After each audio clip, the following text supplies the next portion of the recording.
মাহফুজা এখনো বিশ্বাস করতে পারছে না আকাশ বেঁচে আছে। এটা কি করে সম্ভব হতে পারে? আকাশ তো মারা গিয়েছিল, তার তো বেঁচে থাকার কোনো সুযোগ নেই। মাহফুজার অক্ষিদয় যেন এবার কোটর থেকে বেরিয়ে আসবে। সে এখনো ডাগর ডাগর চোখে তাকিয়ে আছে আয়াত আকাশের দিকে। এতক্ষণ ধরে হাজার কষ্ট অনুভব করেও নিজের প্রতি কিছুটা হলেও বিশ্বাস রেখেছিল মাহফুজা। তবে আকাশের আগমনে সেই নগণ্য বিশ্বাসটুকু মুহূর্তেই চূর্ণ বিচ্ছিন্ন হয়ে গিয়েছে।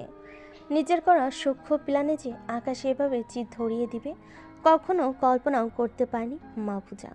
মাহফুজার এমন অনুভূতি শূন্য দৃষ্টির দিকে তাকিয়ে আকাশ কিছু বলতে যাবে, তৎক্ষণাৎ আয়াত ইশারায় থামিয়ে দেয় তাকে। আয়াতের ইশারায় সেদিকে ভুরু কুঁচকে তাকায় আকাশ। একগাল হেসে মাহফুজার পাশে দাঁড়ায়, আকাশের দিকে তাকিয়ে বলে ওঠে, আর কিছু বলার প্রয়োজন নেই আকাশ ভাইয়া। এই জঘন্য মহিলার সাথে আমাদের সকল কথোপকথন এখানেই সমাপ্ত। এবার শুধু শাস্তি দেওয়ার পালা। যে 1000টা অপরাধ উনি করেছেন, এতে ওনাকে 1000 বার জীবিত করে 1000 বার মারা উচিত। আকাশ বুকে হাত গুজে আয়াতের দিকে তাকায়, মনে মনে খানিক খুশি হয়। তার চাঁদের এতটা পরিবর্তন কবে হলো? এটা তো সেই কোমল নরম চাঁদ না, যে কিনা ফুলের আঘাতে নুয়ে পড়ত।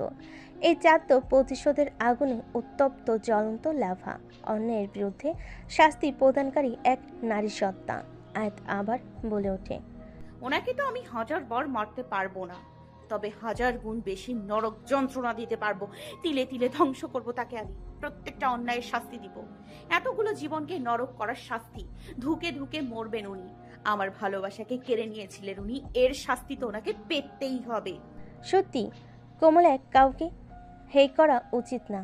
কোমলতা, নমনীয়তা কখনো কারো দুর্বলতা হতে পারে না। তা আয়াতকে দেখে অনুধাবন করতে পারছে আকাশ। আয়াত আবার আকাশের দিকে তাকিয়ে বলে ওঠে, এখান থেকে তুমি চলে যাও আকাশ ভাইয়া। এই মহিলাকে আমি নিজ হাতে শাস্তি দিতে চাই, তবে তুমি সেগুলো দেখবে সেটা আমি চাই না। আমি আকাশ কিছু বলতে যাবে আগে হাত উছিয়ে তাকে থামিয়ে দেয় আয়াত। প্লিজ আকাশ ভাইয়া চলে যাও। এই কথাটা আমি আর রিপিট করতে চাই না। আকাশ এগিয়ে এসে আয়াতের সামনে দাঁড়ায়। আয়াতের নরম গালে নিজের দুহাত রেখে এগিয়ে গিয়ে কপালে গাঢ় করে চুম্বন করে, কিছুটা ফিস ফিস করে উচ্চারণ করে, বেস্ট অফ লাক চাঁদ। Complete your work properly. I will eagerly wait for you outside. এক মুচকি হেসে আশ্বস্ত করে আকাশকে। আকাশও বিনা বাক্যে সে কক্ষ থেকে বেরিয়ে যায়। আকাশ বেরিয়ে যেতেই আয়াত ঘুরে তাকায় মাহফুজার দিকে। একগাল হেসে সে মাহফুজার দিকে তাকিয়ে বলে ওঠে, কি এখনো মনে হচ্ছে স্বপ্ন দেখছেন, তাই তো? মাহফুজা পরপর কয়েকবার চোখের পাতা ঝাপটায়। আয়াত একটা কাপড়ের টুকরো হাতে নিতে নিতে বলে ওঠে, চিন্তা করবেন না, এক্ষুনি আপনাকে স্বপ্ন থেকে বাস্তবে ফিরিয়ে আনার ব্যবস্থা করছি। মাহফুজা দুটো ভর্ত ঢোক গিলে কি করবে আর তার সাথে? নিশ্চয়ই ভয়ঙ্কর কিছু। এক এগিয়ে গিয়ে মাহফুজার মুখ শক্ত করে বেঁধে দেয়। তার যা যা জানার এই মহিলা থেকে সব জেনে নিয়েছে। এর বেশি আপাতত আর জানার প্রয়োজন নেই। তাই এই মহিলার কণ্ঠস্বর থেকে আর কোনো ধরনের শব্দ কিংবা বাক্য নিজের কর্ণকুহরে পৌঁছানোর বিন্দুমাত্র ইচ্ছা নেই আয়াতের। যদিও কিছুক্ষণ পর আর কোনো বাক্য ব্যয় করতে পারবে না সে, শুধু আত্মচিৎকার ব্যতীত। তাও আয়াত চায় না কোনো ধরনের অযাচিত শব্দ তাকে বাধাগ্রস্ত করুক। মাহফুজার মুখ বাঁধতে বাঁধতেই হঠাৎ আয়াতের কিছু একটা মনে পড়ে যায়। অতীতের কথা শুনতে শুনতে ভুলে গিয়েছিল সে। আয়াত আবার মাহফুজার মুখের বাঁধন খুলে দেয়। মাহফুজাকে পাশ কাটিয়ে এগিয়ে গিয়ে একটি প্লেট হাতে নেয়। প্লেট ভর্তি বিরিয়ানির সুঘ্রাণ ছড়িয়ে পড়ে সম্পূর্ণ কক্ষ জুড়ে। আর বিরিয়ানির প্লেট হাতে নিয়ে মাহফুজার সামনে এসে দাঁড়ায়। আন্টি, এই খাবারটুকু খেয়ে নিন। আমি চাই না আপনি অভুক্ত অবস্থায় মারা যান। এতটাও নির্দয় আর পাষাণ নই আমি। মাহফুজা ক্ষুধার্ত হায়নের ন্যায় তাকায় খাবারের দিকে। সত্যি সে ভীষণ ক্লান্ত আর ক্ষুধার্ত। মাহফুজার ক্ষুধার্ত মুখশ্রী দেখে কিছুটা বাঁকা হাসে আয়াত। এরপর প্লেট থেকে খাবার তুলে নিয়ে মাহফুজার মুখের সামনে ধরে। মাহফুজা চিতা বাঘের মতো থাবা মেরে হাত থেকে খাবারটুকু নিয়ে নেয়। এরপর আরও কয়েকবার খাবার তুলে দেয় আয়াত। প্রতিবার মাহফুজা চমেরে খাবারগুলো নিয়ে গলগদ্ধকরণ করতে থাকে। কেমন হয়েছে আন্টি? আমি নিজের হাতে রান্না করেছি। নৈশব্দ। মাহফুজা কোনো বাক্য ব্যয় করার অবস্থান নেই। আয়াত আবার বলে ওঠে, জানেন তো, এই বিরিয়ানি রান্না আমাকে ইলাফ শিখিয়েছিল। খুব যত্ন করে শিখিয়েছিল, তাই আমিও আপনার জন্য খুব যত্ন করে রান্না করেছি। বিরিয়ানিটা মাহফুজার কাছে অত্যাধিক সুস্বাদু লাগছে, তবে মাংসে কামড় দিতে কেমন যেন এক অদ্ভুত স্বাদ লাগছে। মনে হচ্ছে এমন কিছু আগে কখনো খায়নি সে। মাহফুজার খাবারের গতি কিছুটা কমে আসে। খাবার চিবুতে চিবুতে সে মনোযোগ দিয়ে কিছু একটা ভাবতে থাকে। আর আরেকবার খাবার মুখে দিতে দিতেই বলে ওঠে, জানেন তো, বিরিয়ানিগুলো এহসানের মাংস দিয়ে রান্না করেছি। ব্যাস, এহসানের মাংস কথাটি কান অব্দি পৌঁছাতে সম্পূর্ণ জমে যায় মাহফুজা। শেষে কিনা নিজের ছেলের মাংস। পেট মোচড় দিয়ে ওঠে মাহফুজার। ভেতর থেকে সবকিছু উগরে আসতে চাইছে, আর দৌড়তে গিয়ে বিরিয়ানির প্লেটটা রেখে দেয়। এরপর মাহফুজার মুখ শক্ত করে বেঁধে দেয়। এতটা জোরে বাঁধে কাপড়টা যেন সরে চামড়া ভেদ করে মাহফুজার গালের মাংসে ঢুকে যাবে। এতবার একটি সিরিঞ্জ হাতে নিয়ে মাহফুজার কাঁধ বরাবর পুশ করে দেয়। 2 মিনিটের মাথায় চৈতন্য হারায় মাহফুজা। সেদিন এহসানের শরীরে কিছু মাংস খুব যত্ন করে কেটে রাখে আয়াত। উদ্দেশ্য একটাই, অতি মজাদার ও সুস্বাদু এক রেসিপি তৈরি। বিরিয়ানি অত্যন্ত পছন্দের খাবার আয়াতের। ইলাপ অত্যাধিক প্রফেশনালভাবে তাকে শিখিয়েছিল রান্না, মনেও রেখেছে সে, এবং দক্ষতার সাথে তার রান্নাও করেছে মাহফুজার জন্য। ভাবতেই কেমন খুশি খুশি লাগছে আয়াতের। যাক, অন্তত একটা রান্না তো সে ঠিকভাবে করতে পেরেছে। এই মহিলাকে সে আরও কঠিন শাস্তি দিবে, অত্যাধিক যন্ত্রণা দিবে তাকে। তাদের জীবনটা এভাবে নষ্ট করে দিয়েছে সে, সকল খুশি কেড়ে নিয়েছে, নিজের স্বার্থ হাসিল করতে কত নিষ্পাপ মানুষের প্রাণ নিয়েছে। এর শাস্তি তো তাকে পেতেই হবে। মাহফুজার শরীরের সকল বাঁধন এক একে খুলে দেয়। এরপর তাকে টেনে হিঁচড়ে রাখে একটি টেবিলের উপর। আবার যত্ন সহকারে বাঁধতে থাকে মাহফুজার হাত পা। মুখের বাঁধনও আরও শক্ত করে বেঁধে দেয়। এরপর নিজের প্রয়োজনীয় সকল জিনিস একে একে গুছিয়ে নিতে থাকে। আজকে আয়তের কোনো ভয় হচ্ছে না, আফসোসও হচ্ছে না। আজকে তার কেবলমাত্র একটাই উদ্দেশ্য, যতটা বেশি যন্ত্রণা এই মহিলাকে দেওয়া যায়, যতটা কষ্ট একটা মানুষ সহ্য করতে না পেরে নিজের মৃত্যু নিজে কামনা করে, ঠিক ততটা কষ্ট দেওয়া। এর জন্য আয়াতের যা যা করা প্রয়োজন পড়বে সে তাই করবে। এতে বিন্দু পরিমাণ ভয় কিংবা আফসোস হবে না তার। আয়াত গিয়ে মাহফুজার পাশে দাঁড়ায়। ধীরে ধীরে মাহফুজার শরীরে থাকা বস্ত্রগুলো খুলে ফেলতে থাকে, কোমর পর্যন্ত উন্মুক্ত করে ফেলে। মাহফুজার হাত পা ইতিমধ্যেই দগ্ধ হয়ে আছে। আয়াত লম্বা হাত দুইটা কাঠ নিয়ে আসে। মাহফুজার একটা হাতের বাঁধন খুলে একটা কাঠের সাথে বেঁধে দেয়। এরপর একটা হাতুড়ি আর লোহার পেরেক নিয়ে আসে। একটা চেয়ার টেনে বসে পড়ে। এক হাতে হাতুড়ি, আরেক হাতে একটা পেরেক নিয়ে মাহফুজার হাতের উপর রাখে। এরপর কাঠমিস্ত্রিদের মতো যত্ন সহকারে মাহফুজার হাতে পেরেক মারতে থাকে। একে একে 3টা মারার পর 4র্থ নম্বর পেরেক হাতে নেয় আয়াত। নিজের হাতে অত্যন্ত যন্ত্রণা অনুভব হতেই জ্ঞান ফিরে যায় মাহফুজার। আবারও একই যন্ত্রণা অনুভব হতেই ধীরে ধীরে চোখ খুলে নিজের হাতের দিকে তাকানোর চেষ্টা করে। পুরো শরীর বেঁধে রাখা, নড়াচড়া করতে অসুবিধা হচ্ছে তার। তবুও যন্ত্রণা এতটাই তীব্র যে তার উৎস খুঁজতে সেদিকে হালকা ঘাড় কাত করে তাকাতে সেই লোমকর্ষ দৃশ্য নজরে পড়ে তার। কোমর পর্যন্ত নগ্ন থাকায় হালকা মৃদু বাতাসে তার ভয়ঙ্কর দৃশ্যে মুহূর্তেই কম্পন ধরিয়ে দেয় তার পুরো শরীর। মাহফুজার জ্ঞান ফিরতেই এক চওড়া হাসি আয়াত। মুখে হাসি ঝুলেই বলে ওঠে, যাক, ভালোই হয়েছে উঠে গিয়েছেন, না হলে এতক্ষণ মনে হচ্ছিল কোন লাশের শরীরে পেরেক দিচ্ছি। এখন একটু মজা পাওয়া যাবে। আয়াত এমন হৃদয় বিদারক বাক্যুচ্ছ মাহফুজার অন্তরে বিদ্ধ হচ্ছে বারংবার। তবে কে ছিল তার তকদিরে এহেন বর্বর মৃত্যু, এহেন করুণ দশা? এভাবেই তার শাস্তি পাওয়ার কথা ছিল। যে মেয়েকে সে নিজের চোখের সামনে বড় হতে দেখেছে, যে ছোট্ট কোমল ফুলের মতো চাঁদ মেয়েটা একটা পিঁপড়া মারাতেও দ্বিধাবোধ করত, সেই মেয়েটাই তাকে এমন করুণ পরিণতি দিচ্ছে। এটাই বুঝি ভাগ্যের নির্মম পরিহাস। মাহফুজার চোখের কোণ বেয়ে কয়েক ফোঁটা পানি গড়িয়ে পড়ে, যা দেখে হৃদয় নাড়া দিয়ে ওঠে আয়াতের। মুহূর্তে আয়াতের চোখও জলে টইটুম্বুর হয়ে ওঠে। এই মহিলা যদি তার থেকে সব কিছু কেড়ে না নিত, কত সুন্দর জীবন হতো তার। সবাইকে নিয়ে কত হাসি খুশিভাবে জীবন পার করত।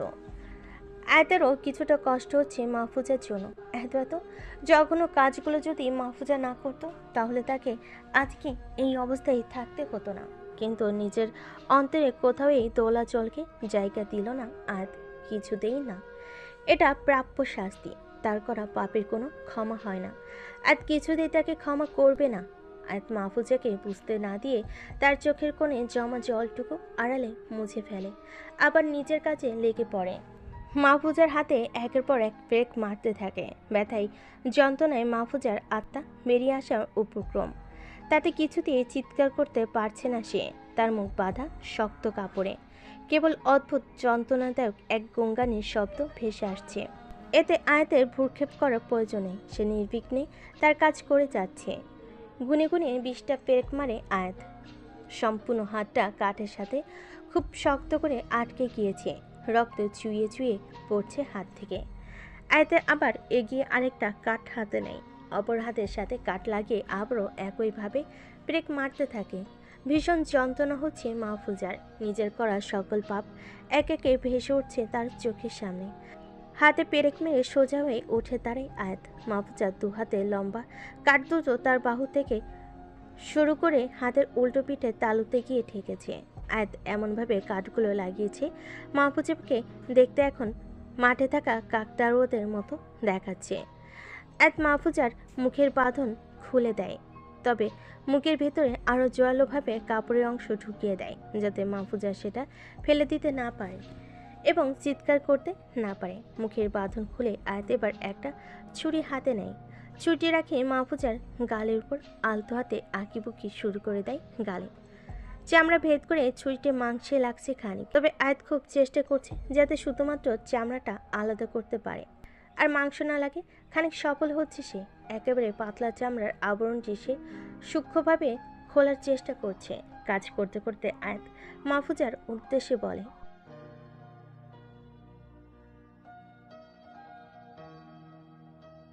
এবার আর এত যন্ত্রণা সহ্য করতে পারেনি মাহফুজা। অত্যাধিক যন্ত্রণায় চৈতন্য হারায় সে। শরীর তার ভীষণ দুর্বল। আর কতক্ষণ বাঁচবে তার ঠিক নেই। মাহফুজা জ্ঞান হারানোতে আয়াতের যেন আরও খানিক সুবিধা হলো। এতক্ষণ তার ছটফটানিতে সূক্ষ্মভাবে কাজ করতে বেশ অসুবিধা হচ্ছিল। আর নিশ্চিন্তে করা যাবে। মাহফুজা দুই গাল থেকে আয়াত চিজ করে সাইজের মতো করে চামড়া দুটো স্লাইস কেটে সরিয়ে নেয়। এরপর চলে যায় পরবর্তী ধাপের জন্য। এটাই শেষ। এটাতেই মাহফুজার মৃত্যু নিশ্চিত। আয়াত সকল সরঞ্জাম প্রস্তুত করে মাহফুজার জ্ঞান ফেরানোর কাজে লেগে পড়ে। মিনিট দুয়েক পর ধীরে ধীরে চৈতন্য ফিরতে শুরু করে মাহফুজার জ্ঞান ফিরতেই আয়াত দুহাতে দুটো ছুরি নেয়। একটার সাথে আরেকটা ঘষা দিতেই শুরু করে ক্যাচ ক্যাচ। অত্যাধিক বীভৎস এক আওয়াজ ধ্বনি প্রতিধ্বনিত হচ্ছে। কানের পর্দা বারবার অত্যন্ত জোরালোভাবে চাপ সৃষ্টি হচ্ছে। মাহফুজা সম্পূর্ণ চোখ খুলতেই আয়াত হেসে ওঠে। আর একটু আন্টি, এরপর আপনার সকল কষ্টের সমাপ্তি হবে এবং সকল পাপের। আয়াত একটা ছুরি পাশে রেখে অপর ছুরিটি হাতে নেয়। এরপর ছুরিটি ঢুকিয়ে দেয় মাহফুজার বুক নিচ বরাবর স্থানে। গড়গড় করে রক্ত বের হতে থাকে। ব্যথায় ছটফট করতে থাকে মাহফুজা। ছুরিটি পাশে রেখে এবার একটা কেচি হাতে নিয়ে ঢুকিয়ে দেয় কাটা অংশের ভিতর। ধীরে ধীরে কাটতে থাকে সে। মনে হচ্ছে কোনো বড় অপারেশনে লিপ্ত সে। কাটতে কাটতে আয়াত বলতে থাকে, আমার একটা পরিবার আপনি কেড়ে নিয়েছিলেন, তবে আল্লাহ আমাকে আরেকটা পরিবার পাইয়ে দিয়েছিল। আমি তাদের ওরসজাত সন্তান না, এটা কখনোই বুঝতে দেয়নি। তারা আমাকে অত্যন্ত আদর আর ভালোবাসায় আমার জীবনটা সুখে কেটে যেত, কিন্তু আপনি তা হতে দেননি। তাদেরকেও কেড়ে নিয়েছেন আমার জীবন থেকে। তাদের লাশ যখন আমার সামনে পড়েছিল, আমার মনে হলো আমার পায়ের তলা থেকে জমিন সরে গিয়েছিল। এক অন্ধকারে ডুবে যাচ্ছিলাম যেন। ক্রমে রক্তে ভেসে উঠছে সব কিছু। আয়াত নিজের কাজ করছে আর আপন মনে এসব বলে যাচ্ছে। তবে এদিকে মাহফুজা, তার তো আয়াতের কথা কান অবধি পৌঁছায়নি। সে তো আপন যন্ত্রণায় বিলীন। এই যন্ত্রণা কোনো সহ্য করার মতো নয়। এ যেন এক নরক যন্ত্রণা। তাকে জীবন্ত ছিঁড়ে আয়াত। ব্যথায় বারবার কুকড়ে উঠছে সে। এবার থামলো আয়াত। মাহফুজার শরীর রক্তে পরিপূর্ণ। অযোধ্যারে প্রবাহিত হচ্ছে রক্তের বন্যা। অবশেষে নজর এলো মাহফুজার ধুকপুক করার স্পন্দিত হৃদযন্ত্র। হাসলো আয়াত। তাকালো মাহফুজার চোখে। নিভু চোখে তাকিয়ে আছে মাহফুজা। তবে আর বেশিক্ষণ সময় নেই। খানিক ঝুঁকলো মাহফুজার দিকে। আমার ভালোবাসা কেউ ছাড় দেননি আপনি, তা কেউ কেড়ে নিয়েছিলেন। জানেন তো, যেদিন আমি উপলব্ধি করেছিলাম আমার ভালোবাসা আর বেঁচে নেই, সেদিন মনে হলো কেউ জীবন্ত আমার হৃদয়টা টেনে ছিঁড়ে নিয়েছে। আর সেই অনুভূতিটা কেমন সেটা আপনাকে অনুভব করাতে চাই আমি। সোজা হয়ে দাঁড়ালো আয়াত। খুলে দিল মাহফুজার মুখের বাঁধন। মাহফুজার শেষ আত্মচিৎকার শুনতে চাই আয়াত। অনুভব করতে চাই সে যতটা যন্ত্রণা পেয়েছিল ততটা কষ্ট আদৌ এই জঘন্য মহিলা পায় কিনা। তৎক্ষণাৎ আয়াতের 5 আঙ্গুল ঘিরে ধরল মাহফুজার হৃদযন্ত্র। এক পলক তাকালো আয়াত মাহফুজার দিকে, হাসলো এক বিস্তর হাসি। এরপরে সজোরে এক টান দিল। এক লহমায় স্পন্দিত বস্তুটি ছিঁড়ে এলো আয়াতের হাতে। এক মর্মান্তিক চিৎকার ভেসে উঠল চাপা দেওয়াল জোরে। অন্তিম নিঃশ্বাস ত্যাগ করল মাহফুজা। এরপরই চারপাশে পিনপতন নীরবতা। হাতে থাকা বস্তুটি সজোরে ছুঁড়ে মারল আয়াত। হাঁটু মুড়ে সেখানে বসে পড়ল। জমিয়ে রাখা সকল দুঃখ যেন এবার বেরিয়ে আসতে চাইছে। এতক্ষণে ধরে রাখা চোখের পানি আর বাঁধ মানছে না। ঝর্ণার ধারায় মতো প্রবাহিত হতে শুরু করে আয়াতের চোখ বেয়ে। কিছুক্ষণ এভাবে বসে থাকে সে, এরপর নিজেকে সামলে উঠে পড়ে। কেটে গেছে আরও 21 দিন। সময় এবং স্রোত কারোর জন্য অপেক্ষা করে না। সে তার আপন গতিতে প্রবাহমান। ঠিক তেমনই সকল মানুষও তাদের আপন কাজে ব্যস্ত। ভোরের পাখির কিচিমিচির আওয়াজে ঘুম ছুটে যায় আয়াতের। চোখ পিটপিট করে তাকে চারপাশে নজর বোলায়। না, আশেপাশে কেউ নেই। আড়মোড়া ভেঙে উঠে বসে সে। আজ কতদিন পরে মনে হলো ঘুমটা বেশ ভালো হয়েছে তার। ধীরে পায়ে খাট থেকে নেমে পড়ে। অফ হোয়াইট কালারের বিড়ালের চেহারা আকৃতির স্নেপারটা পরে বারান্দার দিকে পা বাড়ায়। পরনে তার একটা সাদা টি শার্ট, সাথে ঢোলা ঢালা পায়জামা। বারান্দার পাশে সে দাঁড়াতে নজরে পড়ে তার এক অপরূপ দৃশ্য। অর্ধনগ্ন আকাশ খুব মনোযোগ দিয়ে কিছু একটা পেইন্ট করছে। অর্ধনগ্ন বলার কারণ তার পরনে কেবলমাত্র একটা কালো ট্রাউজার ব্যতীত আর কিচ্ছু নেই। শরীরের প্রতিটা ভাঁজ যেন সূর্যের আলোয় চিকচিক করছে, যা দেখে অজান্তেই আয়াতের মুখে হাসি ফুটে ওঠে। চুলগুলো হাতখোপা করতে করতে আকাশের দিকে এগিয়ে যায় সে। চুপচাপ গিয়ে আকাশের পিছনে দাঁড়িয়ে পড়ে। আয়াতের উপস্থিতি টের পেয়ে দ্রুত পেন্টিংটা ঢেকে ফেলে আকাশ, যাতে আয়াত তা দেখতে না পারে। আকাশ তার পেন্টিং ঢেকে দিতে তেলে বেগুনে জ্বলে ওঠে আয়াত। এটা কি হলো? খানিক চেঁচিয়ে 2 হাতে কোমরে রেখে আকাশের পাশে এসে দাঁড়ায় আয়াত। আকাশ মুচকি হেসে আয়াতের পেছনে দাঁড়িয়ে গিয়ে জড়িয়ে ধরে তাকে। আয়াতের ঘাড়ে নিজের খাড়া নাক ঘষে দিয়ে থুতনি রাখে সেখানে। এটা তোমার সারপ্রাইজ আয়াত। একগাল হেসে দেয় আয়াত। কোমর জড়িয়ে রাখা আকাশের হাতের উপর হাত রেখে বলে ওঠে, তোমাকে ইলাফ বলে ডাকতে আমি বেশি পছন্দ করি। ইলাফ মুচকি হেসে বলে ওঠে, তোমার যা মন চায় তাই ডাকতে পারো আয়াজান, আমি তো পুরোটাই তোমার। অতীত। এহসান মারা যাবার 15 দিন আগে ইলাফের একটি ছবি বুকে নিয়ে বসে আছে আয়াত। চোখ দুটো তার স্থির জানালার বাইরে। ইলাফ তার জীবনে নেই ভাবতে তার হৃদয় যেন ঠিকরে বেরিয়ে আসতে চাইছে। কিভাবে পারলো সে ইলাপকে মেরে ফেলতে? সত্যি কি ইলাপ কোনো দোষ করেছিল? জানা নেই আয়াতের। সেদিন কি সে ভুল সিদ্ধান্ত নিয়েছিল? ঝাপসা হয়ে আসে আয়াতের চোখ। বোঝা না বোঝার মাঝখানে পড়ে আছে সে। কিসের মতো মৃত্যুর হিমদানা বাজছে তার প্রাচীন মনুষ্য মনে। জীবন যেন তার থেমে গিয়েছে শতাব্দীর পুরনো আদিমতায়। বিষাদের অশ্রু জলে ডুবে গেছে তার কোমল নেত্রপল্লব। এমনটা না হলেও পারত। আয়াত ইলাপে ছবিটা রেখে দিয়ে উঠে দাঁড়ায়। এগিয়ে যায় ইলাপের রুমের দিকে। এতক্ষণ সে চিলেকোঠার ঘরে বসেছিল। সিঁড়ি ডিঙ্গিয়ে নিচে নেমে আসতেই অতর্কিত শব্দগুচ্ছ কর্ণকুহরে পৌঁছাতেই থেমে যায় আয়াতের পদযুগল। এহসান কারোর সাথে কলে কথা বলছে। আয়াত এখন মোটামুটি সুস্থ, আমরা চাইলে এখন আমাদের প্ল্যান কাজে লাগাতে পারি। অপর পাশ থেকে কি বললো শুনতে পেল না আয়াত। আয়াত বুঝতে পারছে না এহসান কোন প্ল্যানের কথা বলছে। অপর পাশের ব্যক্তিটি বা কে হতে পারে? এমনিতেই কোনো কিছুর কথা বলছে ভেবে আয়াত আবার হাঁটার উদ্দেশ্যে পা বাড়ায়। এভাবে আড়ি পেতে কারোর কথা শোনা মোটে উচিত কাজ হবে না। তবে এহসানের পরবর্তী কথাটি যথেষ্ট ছিল আয়াতকে পুরো জমিয়ে দেবার জন্য। না চাইতেও থমকে গেল সে। ইলাফকে মেরে ফেলার প্ল্যান যখন কাজে লেগেছে, আয়াতের প্ল্যানটাও কাজে দেবে। ইলাফ যেহেতু বেঁচে নেই, আয়াতও বাঁচার কোনো সুযোগ নেই। আর তাছাড়া আয়াত দেখতে ভীষণ লাস্যময়ী, তাকে আমার একদিনের জন্য হলেও চাই। ওই অপরূপ সৌন্দর্যের সুধা আমি পান করতে চাই। আজ যেন নিজের কানকে বিশ্বাস করতে পারছে না। নিজের দুই হাতে মুখ চেপে ধরে খানিক ডুকরে ওঠে সে। দেওয়ালের সাথে পিঠ থেকে দাঁড়িয়ে পড়ে। হঠাৎ বেসামাল হাতে ধাক্কায় দরজার পাশে থাকা ফ্লাওয়ার বাসটা দেওয়ালের সাথে লেগে খানিক আওয়াজ হয়ে ওঠে। তৎক্ষণাৎ ফোনটা রেখে দেয় এহসান। এগিয়ে গিয়ে দরজার বাইরে দাঁড়ায়। এদিক সেদিক নজর বলে চারপাশ একবার পরখ করে নেয়। বিড়বিড় করে বলে ওঠে, না, কেউ তো নেই, তাহলে কিসের আওয়াজ হলো? এহসান আবারও সন্ধিহান চোখে সবকিছু দেখতে থাকে। তখনই তার নজরে পড়ে রেশমির বিড়াল মিনি। হেলে দুলে এদিক সেদিক হেঁটে বেড়াচ্ছে। একটা স্বস্তির নিঃশ্বাস ছেড়ে ঘর থেকে বেরিয়ে যায় এহসান। রুমে এসে দরজা লাগিয়ে দেয় আয়াত। দেওয়াল ঘেঁষে হাঁটু মেরে বসে পড়ে সে। ইলাপকে তাহলে প্ল্যান করে মারা হয়েছে? ইলাপ কাউকে মারেনি। চিৎকার দিয়ে কেঁদে ওঠে আয়াত। আমি ভুল করেছিলাম ইলাফ, মস্ত বড় ভুল। এই ভুলের কোনো ক্ষমা হয় না, কোনো ক্ষমা হয় না। আয়াত ইলাপের একটা ছবি হাতে নেয়। চোখ দিয়ে গড়িয়ে পড়ে তার অজস্র জলকণা। ইলাপের ছবিতে হাত বোলাতে বোলাতে আবারও টুকরে ওঠে আয়াত। ইলাপের ছবি বুকে জড়িয়ে বলে ওঠে, কেন আমি বুঝতে পারিনি এই সব কিছু মিথ্যে ছিল?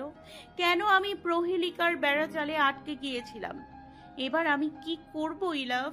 কিভাবে বেঁচে থাকবো? কি করব আমি? বিবি করে বলতে থাকে আয়াত। হঠাৎই ছট করে থেমে যায় আয়াত। ইলাপের ছবিটা নিজের সামনে তুলে ধরে। কিছুক্ষণ স্থবির হয়ে তাকিয়ে থাকে ছবিটার দিকে। প্রতিশোধ? এক ক্ষীণ আওয়াজ ভেসে আসে আয়াতের মুখ থেকে। প্রতিশোধ নিব আমি। যে বা যারা আপনাকে আমার থেকে আলাদা করেছে সবাইকে মেরে ফেলবো। ঠিক আপনি যেমন ভাবে মেরেছেন তার থেকেও ভয়ঙ্কর ভাবে মরতে হবে তাদের। আবারও ছবিটা বুকে জড়িয়ে ধরে আয়াত ক্ষুব্ধ দৃষ্টিতে তাকিয়ে থাকে মেঝের দিকে। আয়াতকে দেখতে এখন পুরোপুরি এক উন্মাদ লাগছে। উস্কো খুস্কো এলোমেলো চুলগুলো ছড়িয়ে ছিটিয়ে আছে। পরনে এক গোল ফ্রক, সাথে ঢিলে ঢালা পায়জামা। কাঁধে ঝোলানো ওড়নাটা বড্ড অযত্নে পড়ে আছে অর্ধেক মেঝেতে, আর বাকি অর্ধেক কোনো মতে লেপ্টে আছে শরীরে। সত্যি ভালোবাসার অভাব মানুষকে বড্ড পাগল বানিয়ে ফেলে। হাসি খুশি থাকা মানুষকে জীবন্ত লাশ বানিয়ে দেয়। আয়াতের অন্তরে প্রতিশোধের আগুন জ্বলে ওঠে। ছাড়বে না, সে কাউকে ছাড়বে না। মাহফুজা মারা যাবার দুদিন আগে আজ ইলাপকে অন্য দিনের তুলনায় অত্যাধিক বেশি মনে পড়ছে আয়াতের। এহসানকে তো সে মেরে ফেলেছে, আর একজন বাকি আছে। সে কে সে এখনও জানে না আয়াত, তবে খুব জলদি তাকেও পৃথিবী থেকে বিদায় করবে। তবে আজ কেমন যেন অন্তরটা খচখচ করছে আয়াতের। কিছু একটা হচ্ছে তার হৃদয়, কিন্তু সে তা ঠাউর করতে পারছে না। তার অন্তর যেন ইলাপের অস্তিত্ব টের পাচ্ছে, কিন্তু তা আদৌ সম্ভব নয়। আয়াতের আজকে ইলাপের বাগান বাড়িতে যেতে খুব ইচ্ছে করছে। ইলাপ মারা যাওয়ার পর সে চলে এসেছে, আর যাওয়ার সাহসে কুলোয়নি তার। তবে আজ মনটা বারবার সেদিকে ছুটে চলেছে। নিজের মনে কোনো দোলাচলকে জায়গা না দিয়ে আয়াত বেরিয়ে পড়ে ইলাপের বাগান বাড়ির উদ্দেশ্যে। এ বাড়ির একটা এক্সট্রা চাবি আয়াতের কাছে আগে থেকে ছিল, যা সে ইলাপের রুমে পেয়েছিল। তাই ভেতরে প্রবেশ করতে তেমন একটা অসুবিধা হয়নি তার। কিন্তু এই বাড়ির ঠিকানা আর কেউ জানে না, তাই একরকম লুকিয়ে এসেছে আয়াত। মাহফুজাকে বলেছে সে তানহার মারিয়ার সাথে দেখা করতে যাচ্ছে। বাড়িতে প্রবেশ করে বেশ অবাক হয় আয়াত। এই বাড়িতে কেউ থাকে না প্রায় 5 মাসের কাছাকাছি হতে চলো, কিন্তু তবুও বাড়ির পরিবেশ দেখে মনে হচ্ছে কেউ এখানে থাকছে। কিন্তু কি করে? চারপাশে সব কিছু একদম পরিষ্কার পরিচ্ছন্ন, একটা ধুলে কোনাও নেই কোথাও। জিনিসপত্র খুব সূক্ষ্মভাবে গোছানো, ঠিক যেমনটা ইলাপ আগে গুছিয়ে রাখত। কিন্তু এটা কি করে সম্ভব? এই বাড়িতে ইলাপ আর সে ব্যতীত আর কেউ কখনো প্রবেশ করেনি। এমনকি ইলাপ কোনো কেয়ারটেকারও রাখেনি যে তাদের অবর্তমানে বাড়ির দেখাশোনা করবে। তাহলে কে থাকছে? আজ সন্ধিয়ান দৃষ্টিতে সেদিকে তাকায়, কেউ নেই। আজকে কেন যেন আয়াতের একটু ভয় লাগছে না, বরং ভিতর থেকে এক হাহাকার বেরিয়ে আসছে। সে যেদিকে তাকাচ্ছে সেদিকে ইলাপ আর তাকে দেখতে পাচ্ছে। কত মধুময় সময় কাটিয়েছে ইলাপের সাথে এই বাড়িতে। আয়াত এগিয়ে গিয়ে কিচেনের সামনে দাঁড়ায়। এই কিচেনে তারা দিনের অর্ধেক সময় পার করত। কত খুনসুটি, কত ভালোবাসা আর আবেগ মিশে আছে এই জায়গাতে। কত যত্ন করে ইলাফ তার জন্য রান্না করত, তাকে খাইয়ে দিত। আজ কত হাজার আবদার করত, বায়না ধরত, ইলাফ ভালোবেসে যত্ন করে সব আবদারগুলো পূরণ করত। আহ, সেই মুহূর্তগুলো আর কখনোই ফিরে আসবে না। এক দীর্ঘশ্বাস বেরিয়ে আসে আয়াতের বুক চিরে, চোখ দিয়ে কয়েক ফোঁটা অশ্রু গড়িয়ে পড়ে। আয়াত আর বেশিক্ষণ দাঁড়ায় না সেখানে, আশেপাশে কয়েক পলক তাকিয়ে বেরিয়ে পড়ে কিচেন থেকে। আয়াতের কেন যেন মনে হচ্ছে কেউ তাকে দেখছে, খুব সূক্ষ্মভাবে পরখ করছে তাকে, তার সকল গতিবিধি নজরে রাখছে। তবে কেউ এখানে নেই, তাও কেন এমন মনে হচ্ছে আয়াতের? আয়াত আবারও বিচক্ষণ নজর বলে চারপাশে। কোনো বিপদ হবে না তো এখন? বিপদের কথা ভাবতেই তার ছেলে হেসে ওঠে আয়াতের মন। তার জীবনে ইলাপ নেই, চলে গেছে তাকে ছেড়ে। এর চেয়ে বড় বিপদ আর কি হতে পারে? এখন মরে গেলেও তার কোনো আফসোস নেই। আয়াত এসব ভাবতে ভাবতে শীতে উপরে উঠতে থাকে। উদ্দেশ্য তার আর ইলাফের রুমের সামনে পৌঁছাতেই আয়াতের হৃদস্পন্দন কয়েকগুণ বেড়ে যেতে লাগে। বুকের ধুকপুক আওয়াজ স্পষ্ট কান পর্যন্ত পৌঁছে যাচ্ছে। আয়াতের বেসামাল হৃদয় বারবার তাকে কিছু একটা জানান দিতে চাইছে, কিন্তু আয়াত তো বেককলেরও বেককল। এসব ইশারা কোনো কালে বুঝে উঠতে পারেনি সে। অবশেষে দরজা ঠেলে ভিতরে প্রবেশ করে আয়াত। এবার আরও কিছুটা অবাক হয় সে। প্রয়োজনের তুলনায় একটু বেশি পরিপাটি তাদের রুমটা। তার স্পষ্ট মনে আছে সেদিন যখন দুজন ঘর ছেড়ে বেরিয়েছিল, রুমটা সামান্য অগোছালো ছিল। যদিও ইলাপ বেশ পরিপাটি স্বভাবের, সবসময় সব কিছু সাজিয়ে গুছিয়ে রাখতে পছন্দ করত। তবুও সেদিন সামান্যতম হলেও ঘরটা অগোছালো ছিল। তাহলে কি এই 5 মাসের মধ্যে কেউ এখানে এসেছিল? ইলাপ কি আগে থেকে কাউকে দায়িত্ব দিয়ে রেখেছিল তাদের অবর্তমানে সব সাজিয়ে গুছিয়ে রাখার? কোনো কিছুই বুঝে উঠতে পারছে না আয়াত। আয়াত ঘুরে ঘুরে রুমটা দেখতে থাকে। ইলাপের সাথে কাটানো মুহূর্তগুলো তার মস্তিষ্কে এখনও তরতাজা হয়ে আছে। তার কল্পনার স্মৃতিগুলো চোখের সামনে প্রতিচ্ছবি হয়ে ভেসে উঠছে। আয়াত এগিয়ে গিয়ে আয়নার সামনে দাঁড়ায়। আয়াত নিজেকে আয়নায় দেখতে থাকে। এই আয়নার সামনে দাঁড়িয়ে ইলাপ তাকে যত্ন করে চুল আশ্রে দিত। আজ যখন আয়না দেখত, ইলাপ তাকে পিছন থেকে জড়িয়ে ধরে দাঁড়িয়ে থাকতো, তাকে সাজিয়ে দিত আরও কত কি। আয়াত অজান্তেই কতগুলো ভেবে খিলখিল করে হেসে ওঠে। ফাঁকা ঘরে সেই হাসির শব্দ শোনালো অত্যন্ত দারুণ, যেন কোনো নিষ্পাপ শিশু খেলছে আর খিলখিল করে হাসছে। আয়াতের খিলখিলের হাসির আওয়াজ প্রতিধ্বনিত হলো যেন শীতল বায়ুর ভাঁজে ভাঁজে। হঠাৎই আয়নার এক কোণে চোখ আটকে যায় আয়াতের। মুখে হাসি তার এখনও লেগে আছে, তবে খিলখিল আওয়াজটা নেই। ইলাপ দেওয়ালে হেলান দিয়ে বুকের দুহাত গুজে আয়াতের দিকে তাকিয়ে আছে। আয়াত আয়নায় ইলাপের প্রতিচ্ছবি স্পষ্ট দেখতে পাচ্ছে। স্তব্ধ হয়ে তাকিয়ে আছে সেদিকে। সে জানে এটা সম্পূর্ণ মন আর মস্তিষ্কের ভ্রম, তবুও আয়াতের তাকিয়ে থাকতে ভালো লাগছে। আয়নাতে ইলাপের প্রতিচ্ছবি কোনো কল্পনা মনে হচ্ছে না আয়াতের, যেন ইলাপ জীবন্ত। এক অদ্ভুত নেশালো চোখে তার দিকে তাকিয়ে আছে। আয়াত এতটা জীবন্তভাবে ইলাপকে আর অনুভব করেনি।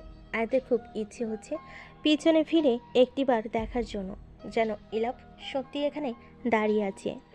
আবারও ভয় হচ্ছে তার। পিছনে ফিরতেই তো দেখবে সব কিছু শূন্য, ফাঁকা। এমন মুহূর্ত তো আর অনুভব করা সম্ভব না। মন মস্তিষ্ক দোলাচলে পড়ে আয়াত ধীরে ধীরে পেছনে ফিরে তাকায়। যা ভেবেছে তাই ঠিক, চারিদিকে শূন্য, ফাঁকা। কোথাও ইলাপের কোনো অস্তিত্ব নেই। আয়াতের মনটা বিষণ্ণতায় ছেয়ে যায়। নিষ্কালো মেঘেরা এসে জমাট বাঁধে তার অন্তরে। আয়াত আবার আয়নায় ফিরে তাকায়, আর দেখা যাচ্ছে না তার কাঙ্ক্ষিত অবয়টি। তবে কিছু মুহূর্ত পর আয়াত দেখতে পায় ইলাপ আবারও একই ভঙ্গিতে এসে বুকে দুহাত গুজে দরজার হেলান দিয়ে দাঁড়িয়ে আছে। তার মুখে লেগে আছে অদ্ভুত আকর্ষণীয় এক ভুবন ভুলানো হাসি। ইলাপের অবয় নজরে পড়তেই আয়াত আবেশে চোখ দুটো বন্ধ করে নেয়। খোলা জানালা ভেদ করে শীতল বাতাস এসে ছুঁয়ে দেয় তার সম্পূর্ণ অস্তিত্ব।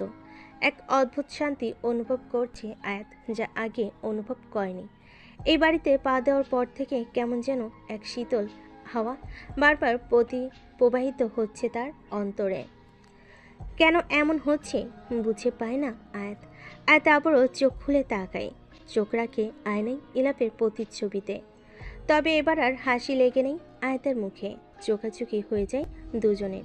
ইলাপের চোখের গভীরতা স্পষ্ট দেখতে পাচ্ছে আয়াত। চোখ বেয়ে টপ টপ করে পানি পড়তে থাকে আয়াতের। ইলাপের প্রতিচ্ছবিতে তাকিয়ে আয়াত বলে ওঠে, আমাকে ক্ষমা করে দিন ইলাফ। আমি সত্যি ভীষণ বোকা। আপনার কাছে না গিয়ে অন্যের করা পরিকল্পনায় মুদ্রার এক পিঠ দেখে আমি আপনাকে ভুল বুঝেছিলাম। সেই ভুল ভাঙানোর সময় পর্যন্ত দেইনি আপনাকে, মেরে ফেলেছি আপনাকে।